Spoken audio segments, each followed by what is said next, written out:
Okay, a group of 7 friends decide to go to a movie. How many ways can the friends sit in a row if 2 of the friends refuse to sit next to each other? In this case, we want to find the number of ways that the 2 friends have to sit with each other and then subtract that from the total number of ways. So the total number of ways for 7 people is 7 factorial. Toss that in the calculator. We get 5040. So 5,040 ways total. If we group them together, you can think of it as grouping 2 people in one block, and then you've got your 5 other people. So that's 6 items times 2 factorial, because we can arrange these 2 people. So 6 factorial times 2 factorial. Toss that in the calculator. And we get 1440 ways. So again, that's the number of ways for the 2 people to sit together. So 2 friends together. If we need the number of ways they refuse to sit next to each other, subtract that from the total, and we get 3,600. 3,600 ways. Question 2. This one's tricky. Gabrielle listens to a radio at a sound level of 80 decibels. She attended a music concert with a sound level of 115. How many times more intense the music concert was than the radio? They've given us the formula here where beta, you can see, or the B, is the decibels. So I would just start with that, because we've got 80 and we've got 115. So 80 and 115, those are equal to 10 log. So this is the intensity of the radio over some base level intensity. And same thing here, the intensity of the concert, I'm going to put a sub C there, over some base level intensity. So we can start by that, but you can see that we can simplify these formulas. I'm going to divide by 10 on both sides, so we get 8 equals log of I over I0. And then if we change that form, remember, logarithms we generally want to change form, we get 10 to the 8 equals I over I0. And this is I of the radio. I'll put an R there. If we do the same thing for the concert formula, if we divide by 10, we'll get 11.5 equals log of I of the concert over some base level I.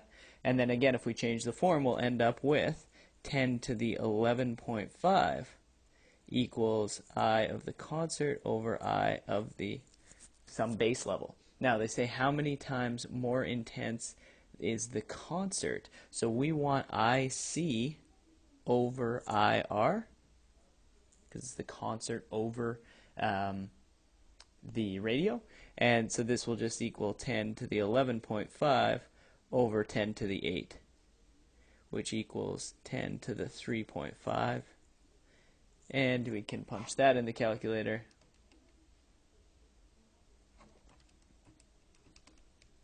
To get about 3,162.27 times more intense.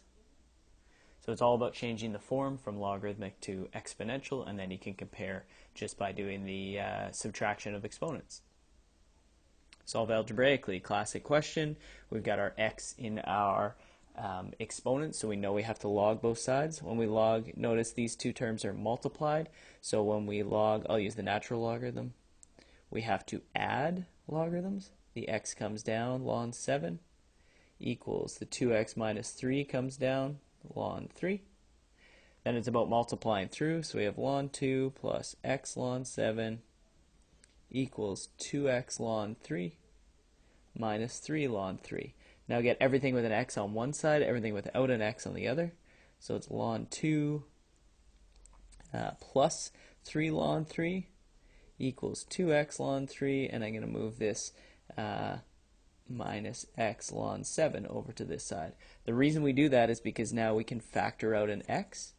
2 ln 3 minus ln 7 equals ln 2 plus 3 ln 3, we factor out, and then we divide by that bracket. 2 ln 3 minus ln 7 over 2 ln 3, obviously you have to do it to both sides, minus ln 7.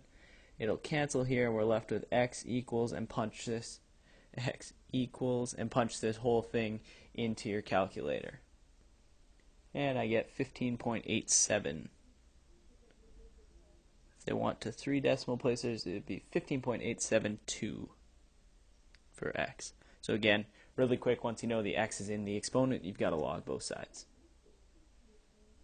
Question 4, another calculator. Solve algebraically. Notice the domain. We always want to do that for our trig. This looks like it will probably factor. So if it helps you to replace cosecant theta with m, go ahead and do that. In fact, maybe I'll do that so it's easier to see. So this is m squared plus 2m minus 8 equals 0. I can see that this factors into m plus 4, m minus 2 equals 0. So I know that cosecant theta has to equal negative 4, or cosecant theta has to equal 2.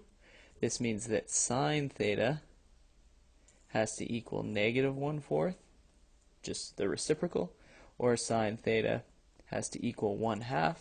I know where this happens. This one we know 1/2 off by heart. That happens at, we're in radians, so at pi over 6 and 5 pi over 6. Negative 1/4 we do not know off by heart, so we need to use a calculator for that. When I do the inverse of, so I'm doing inverse of 0.25, this will get my first quadrant answer, which is not actually one of my answers, but make sure your calculator's in radians and you get 0.25268. So to get my answer in quadrant 3, where sine is negative, I will do pi plus 0.25268. And in quadrant 4, the other place where sine is negative, I'll do 2 pi minus 0.25268. Again, punch those in the calculator, and you get 3.394 radians, as well as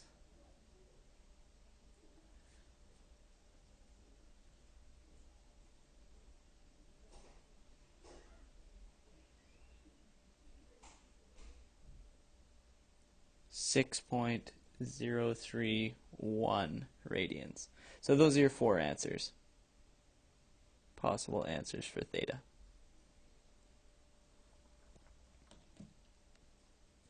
If you've forgotten the code to unlock your cell phone, you know the code is made up of 4 numbers from 0 to 9. Notice that there's 10 numbers there. If you ever forget that, you just do the largest minus the smallest plus 1.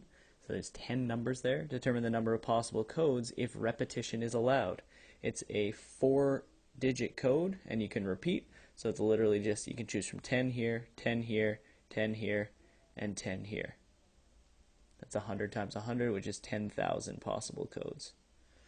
Which should make sense, right? If you can go from 0 would be the smallest number you could have, all the way up to 9,999. That's 10,000 different codes. We don't even really need any permutation knowledge to solve that. Okay, now we're off the calculator. Binomial expansion of 7 over x cubed minus 3x to the 7 to the n. The 5th term contains x to the 7. Very good question. We need, every term is going to contain this. To the something times negative 3x to the 7 to the something. Now, what do we know about those two somethings? Well, they've got to add to n. So I'm going to just call this, we actually want the 5th term, right? So the 5th term, how do we think about that? That has an exponent of 4 on the 2nd term, because it's always 1 less than the number of the term. So the 5th term will have exponent 4 on the negative 3x to the 7, and this exponent will have to be n minus 4, because your 2 exponents in the binomial expansion have to add to the total exponent, which was n.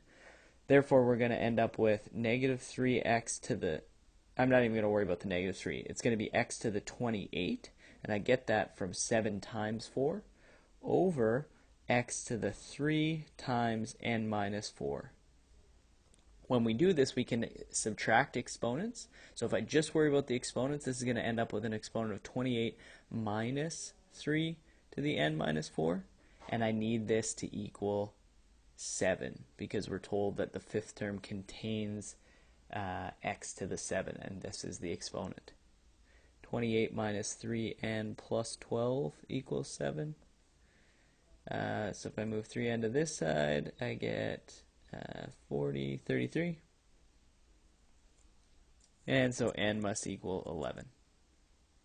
That's a really good question because it uses all of the knowledge that we need to have for the binomial theorem. First, that the exponent on the second term is always one less than the term number. Second, that the two exponents add to n, or add to the total exponent. And then our exponent laws of when we divide, we're subtracting. Given the domain of f of x is that, and the range of f of x is that, state the domain of the inverse. Domain of the inverse is the same as range of the original function. So the domain will simply be minus 4, 7, 10, 15.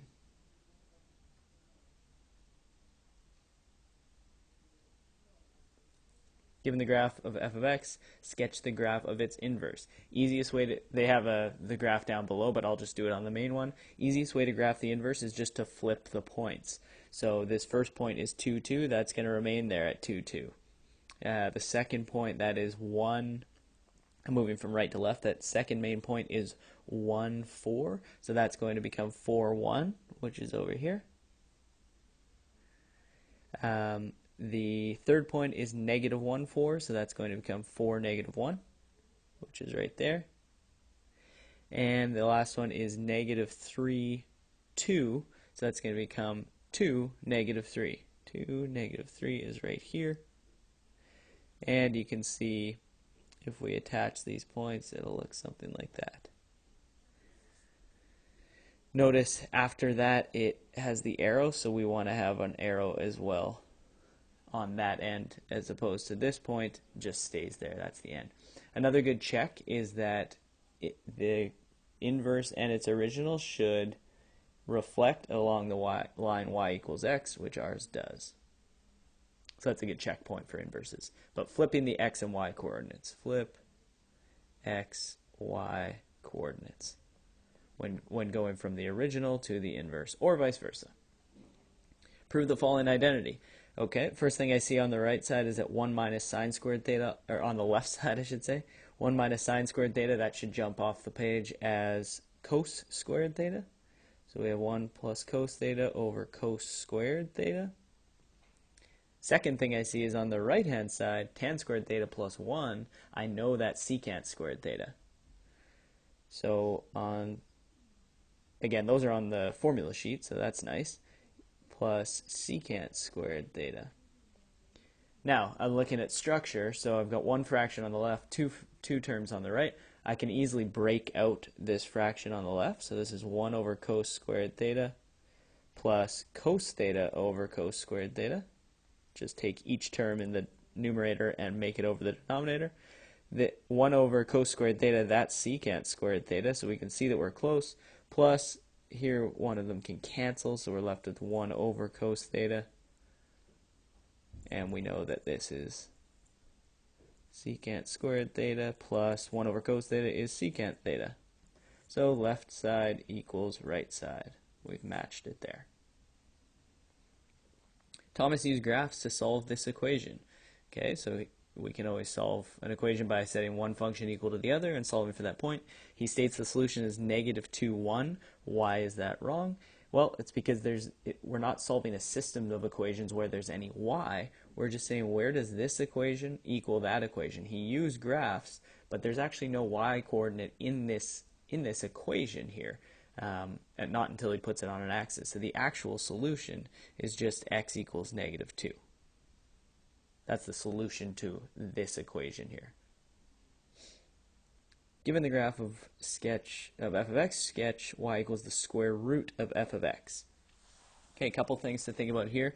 This is just that the old y coordinate, we now take the square root of it. All the x's stay the same, but we take the square root of the old y coordinate.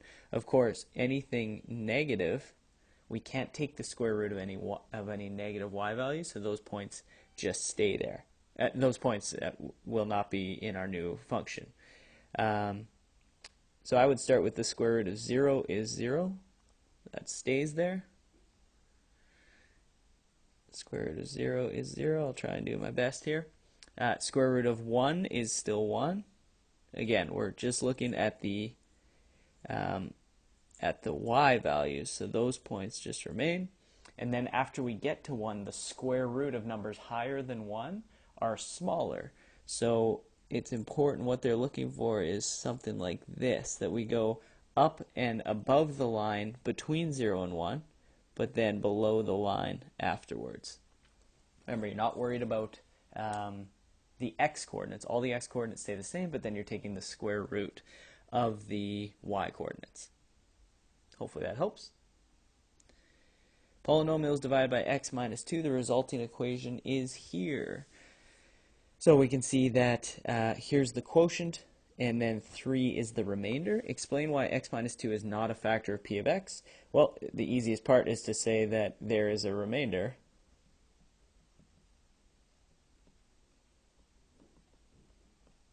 of 3, which is unequal to 0. Therefore, it's not a complete factor. Determine the equation of the polynomial function p of x. Okay, so here's where we try to come back to actually solve for the original equation that we were dividing x minus 2 from. And you can see if we're solving p of x, we just multiply x minus 2 to the other side. So hopefully I won't run out of room down here, but we'll get p of x equals x minus 2 times x squared minus x plus 1, and then there will be this plus 3, because when we multiply this x minus 2 to the other side, x minus 2, it's going to cancel on this term, but it'll still get multiplied to the first function. So then we can multiply this out, because we want the full polynomial, and we will get x cubed minus x squared plus x minus 2x squared plus 2x minus 2. Just be careful with your multiplication. And then the plus 3 is still hanging out there. And lastly, we can group like terms. So after this, I'm just going to simplify up here. So we get x cubed minus x squared minus 2x squared is minus 3x squared plus 3x plus 1. And you can do a quick little check. Remember, they divided x minus 2, so we should be able to see that p of 2, which would make that bracket 0, that's 2 to the 3 minus 3 times 2 squared. You don't have to do this, but this is a nice little check that we did our multiplication right, plus 1, and that should equal 8 minus 12 is minus 4, plus 6 is 2, plus 1 is 3, and that matches our remainder. So story checks out, but again, we don't need that. This is the final equation. Determine the equation for g of x in terms of f of x. Okay, so here we want to look at kind of what has happened. Clearly there's been a flip of the function because you can see it's just upside down. And what happened after that flip? Well, it looks like there was either a shift or a stretch or something like that. So what do we think happened? The proportions look the same, so there don't seem to be any stretches or compressions. But if I do the flip first, I can see that it's going to look something like this. That will flip to there, and that will flip to there. Now that would be a flip over y equals 2, so that doesn't actually really happen, right? Instead, where does the flip happen? Instead, when we do a flip, we actually flip it over the x-axis. So if we got rid of that, we can then just make every y value will become negative. So the positive 2 will go there, and then positive 4, it would flip to there. and our positive 3 would flip to there, to negative 3. So that would be the initial flip, which we can say g of x equals negative f of x. That's flipping it over the x-axis. But then where do we go from there? Well, we can see, just focus on one point. So this point's at 0, 1, and right now it's at negative 1, negative 2. So it's got to go up 3 and over 1. That's the translation. Everything else does the exact same thing, right? Up 3, look at this last point, it has to get to here, so it has to get to here, so it's also up 3 over 1, which shows you it's just a translation. So the final is g of x equals negative up 3 and to the right 1, so that's x minus 1, and plus 3 is your vertical shift. So worry about that reflection first, but then say, okay, where would that take me? And then do the shifts and the translations last. Explain why the binomial expansion of 2x plus 9 to the 2x plus y to the 9 does not have a middle term. Number of terms equals n plus 1. In this case, equals 9 plus 1 equals 10. So no middle term if even number of terms. Right? If there's an even number of terms, you can't have a middle. There's going to be 5 at the start. There'll be a block of 5 here and a block of 5 here, and there's no middle term. Laws of logarithms expand. This is a textbook question. When we have things that are multiplied, we break them out into logarithms that are added. Log of root a, and we subtract terms that are divided inside b cubed. Now the last thing they'll want is to bring the exponents to the front. So this is an exponent of 1/2 log a minus 3 log b.